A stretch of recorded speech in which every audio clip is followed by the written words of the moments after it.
హరి ఓం. ఆరో సూర్య శ్రోతలందరికీ స్వాగతం అండి. మనం భావాలు, సూక్తులు వాటి మీద మదర్ ఏమని చెప్పారు, భావాలు సూక్తులు శ్రీ అరవిందులవి అన్నది మదర్ చెప్పిన వ్యాఖ్యానం చదువుకుంటూ వెళ్తున్నాము. ఇవాళ 3వ సూక్తి ఏం చెప్తున్నారు అంటే, అదే మనం ఇంతకుముందు ఇంగ్లీష్లో కూడా మదర్ ఆన్ థాట్స్ అండ్ ఎఫరిజమ్స్ అని మనం చెప్పుకున్నాము. ఓకే, అందులో ఇప్పుడు 3వ భాగంలోకి వెళ్తున్నాం మనం. ఇప్పుడు ఇక్కడ ముందు మాట ఏంటంటే, నేను మాట్లాడేటప్పుడు హేతుబుద్ధి నేను దీన్ని చెప్తాను అని అంటుంది, కానీ భగవంతుడు నా నోటి నుంచి ఆ మాటను తీసివేసుకుంటాడు. పెదాలు హేతుబుద్ధి వణికిపోయే మరి దేనినో మాట్లాడతాయి.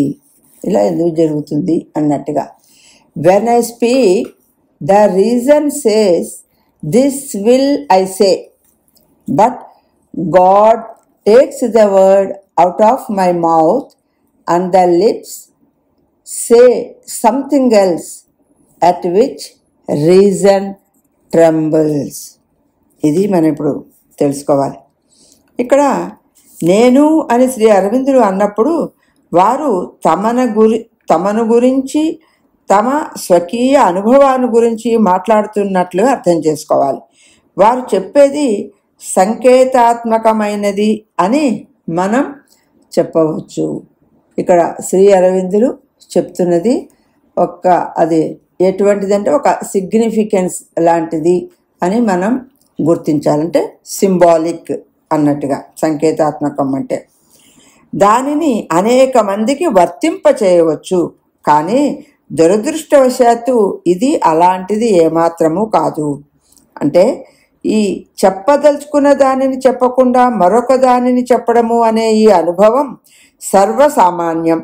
కానీ ఇక్కడ శ్రీ అరవిందుడు చెప్పేది దానికి వ్యతిరేకంగా ఉంది. అంటే ఇప్పుడు ఇంటి దగ్గర ప్రశాంతంగా కూర్చుని హేతుబుద్ధినంతా పూర్తిగా ఉపయోగించుకుంటూ, ఈ హేతుబుద్ధి అన్నప్పుడు మనం మనసులో పెట్టుకోవాల్సింది ఏంటంటే రీజన్, అయితే రీజన్ మైండ్ ఏదైనా ఉపయోగించుకుంటూ ఇదో అదో చెప్పాలి అని నువ్వు అనుకుంటావు.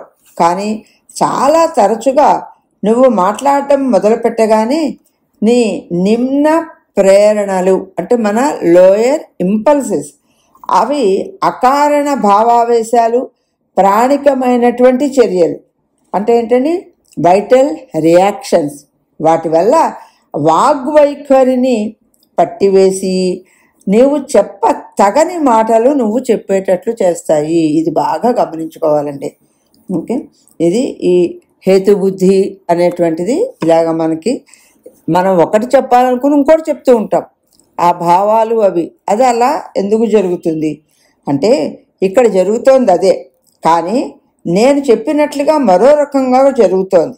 అంటే ఉత్తేజంతోనూ ఆవేశంతోనూ నిన్ను పలికించే తెలివి మాలిన ప్రేరేపణలకు బదులు దానికి విరుద్ధంగా పైనుండి వచ్చేటువంటి ఒక ప్రేరణ, ఒక వెలుగు, ఒక జ్ఞానం, హేతుబుద్ధికి మించిన మహనీయత కలిగినటువంటిది వాగ్వైఖరిని చేజిక్కించుకొని, అంటే వాగ్వైఖరిని అంటే ఏంటంటే మనం మాట్లాడదాము అనుకుంటున్నటువంటి మన మాట అనేది మన ఈ స్పీచ్ని అది తీసుకుంటుంది అని ఇక్కడ.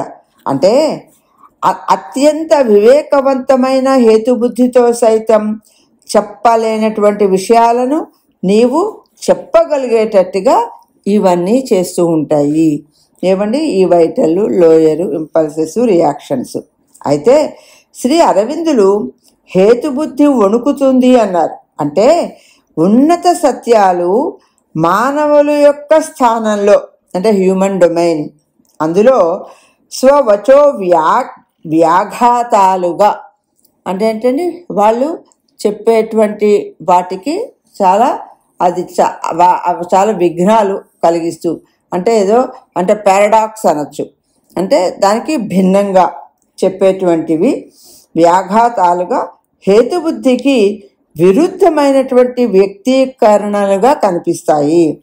అంటే ఉన్నత సీమల నుండి వచ్చే దానిని హేతుబుద్ధి అర్థం చేసుకోలేకపోయినందువల్ల కాకుండా, హేతుబుద్ధి అర్థం చేసుకునేదానికి సమ్మతించేదానికి ఎప్పుడూ ముందు ఉన్నటువంటి, అంటే చాలా ముందుకు సంబంధించిన విషయాలకు సంబంధించినవై ఉంటాయి. కనుక ఈ పైనుంచి వచ్చేటువంటి ఆలోచనలకి హేతుబుద్ధి కూడా వణుకుతోంది అని అనడానికి కారణం మనకి ఇక్కడ తెలియచేస్తున్నారు.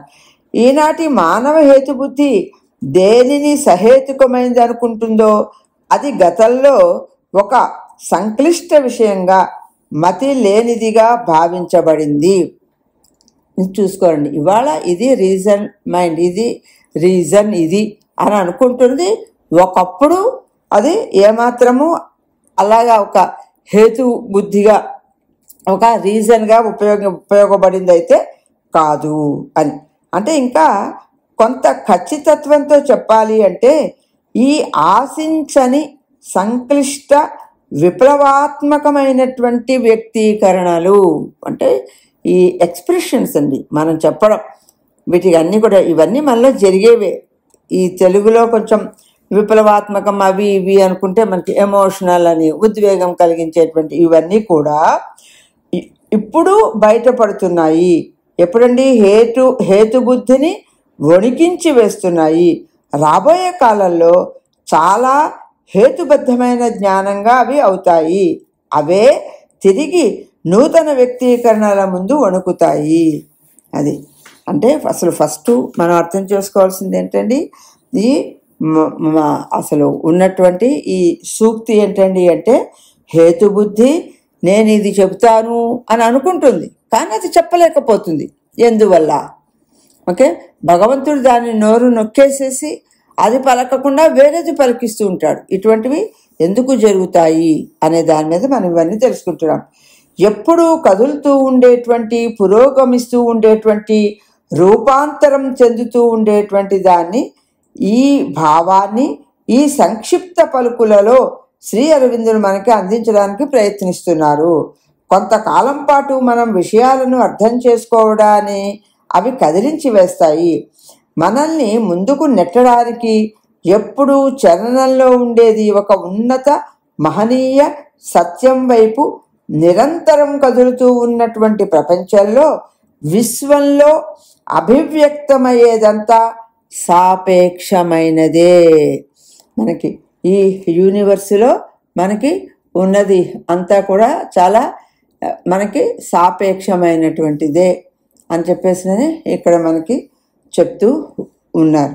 ఇంకా మనం ఇంకా శ్రీ అరవిందుల్ని ఇంకా ఎలా అర్థం చేసుకోవాలి అనేది కూడా ఇక్కడ మనకి చెప్తున్నారు. ఇప్పటికిప్పుడు మనకు అతిమానస రూపాంతీకరణమే అత్యున్నత సత్యపు వ్యక్తీకరణ. ఆ విప్లవాన్ని మనం పృథివీ మీదకి తీసుకురావాలి. మానవ జాతిలో అత్యధికుల చేత ఇది నిరపేక్ష పరిపూర్ణ విప్లవము అని తప్పకుండా సంవేదితం అవుతుంది. అంటే అందరికీ కూడా తప్పకుండా ఇది తెలుస్తుంది అంటున్నారు. అయితే లేకపోతే దానిని వారు సాధించలేరు. వాళ్ళందరికీ బాగా ఇది అర్థమవుతుంది వెళ్తున్న కొద్దీ. ఈ పరిపూర్ణత కూడా ఇంకా సాపేక్షమైనదే అనే విషయాన్ని మనం మర్చిపోకూడదు. అంటే ఇంకా దానికి వచ్చాం, ఇంకా తెలుసుకోవాల్సింది, సాధించాల్సింది ఇంకా ఉంది దానికి సంబంధించింది అని తెలుసుకోవాలి. మరి ఇంత కేవలమైన ఆ నిరపేక్ష కేవలత్వంతో పోలిస్తే తరువాత అభివ్యక్తం కాబోయేటువంటి, అంటే అనభివ్యక్తంతో పోలిస్తే ఎల్లప్పుడూ సాపేక్షికమైనదే, అంటే సాపేక్షమైనదే అయి ఉంటుంది అని చెప్తున్నారు. అందుకని ఇక్కడ మనం ఇంకా దీన్ని అర్థం చేసుకోవాలి అంటే, for us right now the supramental transformation is the expression of the highest truth. It is the revolution we must bring about on earth. మనం చేయాల్సింది అది. And certainly this revolution must be felt as an absolute by the majority of human beings. అది చాలామంది మానవుల చేత ఇది అంగీకరింపబడాలి. Otherwise they will not able to bring it about. But Sri Aurobindo insists that we should not forget that this absolute is still relative and that any manifestation must always be relative with regard to an absolute which is even more absolute, the unmanifest that will manifest later. ఇదండి ఇక్కడ మనకి స్పష్టంగా, అంటే ఈ పదాలు కొన్ని English పదాలు అయితే మనకి ఇంకొంచెం క్లియర్గా ఉంటుంది అని కొంచెం ఇవాళ ఆ చివరిది ఒరిజినల్లో ఉన్న ఇంగ్లీష్ కూడా చదవడం జరిగింది.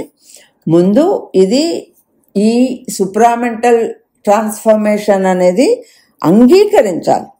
అంగీకరిస్తే కానీ దీన్ని ముందు భూమి మీదకి తీసుకురావడానికి మన ప్రయత్నం ఉండదు.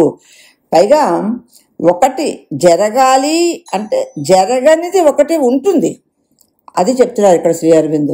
ఒకప్పుడు ఇది జరగదు, ఇది సాధ్యం కాదు అని ఒక రీజన్లో అలా ఉండిపోతుంది, కానీ తర్వాత కాలంలో అది జరుగుతుంది. అందుకని ముందేమీ లేనిది అది హేతుబుద్ధిలోకి రావాలి, తర్వాత దానికి మేనిఫెస్టేషన్ జరిగి సరి అయినది మనకి అవగాహనలోకి భూమి మీదకి రావాలి అనేది ఇక్కడ శ్రీ అరవిందులు తెలియజేశారు. మనం అర్థం చేసుకుందాం, ఆచరిద్దాం. స్వస్తి.